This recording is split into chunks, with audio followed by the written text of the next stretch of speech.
إن فعلًا كان بيتقدّم لي ناس كويسين أوي ما يترفضوش، لكن أنا كنت مصممة أطلع برّه مصر خالص، مش عايزة أعيش الحياة الروتينية وأتجوّز واحد تكون حياتنا كلّها مشاكل، ومنهم واحد كان زميلي في الجامعة، كان اسمه رامي، كان معجب بيّا أوي، وجِه في يوم وقال لي: "أنسة ريماس، أنا كنت عايز أكلّمِك في موضوع مهم." قُلت له: "خير، إيه الموضوع يا أستاذ رامي؟" قال لي: "أنا معجب بيكِ وكان نِفْسي أتقدّم لِك، ادّيني رقم والدِك أكلّمه، ده لو ما عندكيش مانع." قُلت له: "في الحقيقة وبصراحة كده، أنت أي بنت تتمناك يا أستاذ رامي، بس أنا ليّا أسباب تخلّيني أرفض الجواز."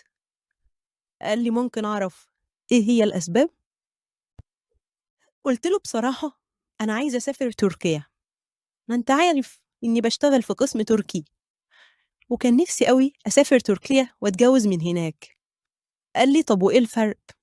قُلت له: "الفرق كبير طبعًا، أولًا لمّا أتجوّز من تركيا هاعيش هناك، غير إنّي هاتجوّز راجل رومانسي وبيحبّني وبيحترمني وبيقدّر أي حاجة أعملها، هاعيش حياة أكون فيها سعيدة."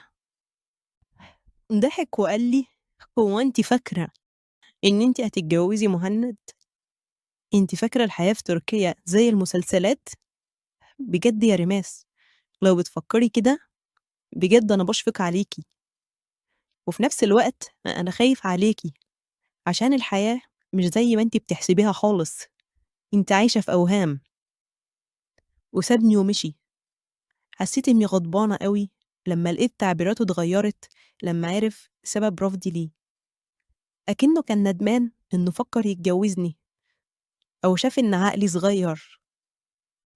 المهم إنّي ما اهتمتش بكلامه وفضلت أرفض في عرسان وفضلت من غير جواز، لحد ما في يوم كان في شركة محتاجة متحدثين باللغة التركية، والشركة دي كانت مشروع استثماري، يعني صحابها أتراك، وطبعًا قدّمت فيها واتقبلت بكل سهولة.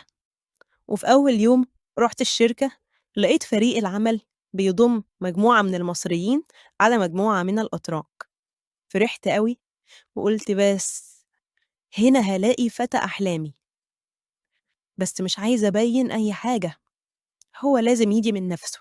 ورغم إن كان ليّا زمايل كتير، بس أنا كنت مركّزة في شغلي، كنت دايمًا باغلط في الشغل لإن أنا ما اشتغلتش في شركة قبل كده، فكان في واحد زميلي كان دايمًا بيساعدني، الشاب ده كان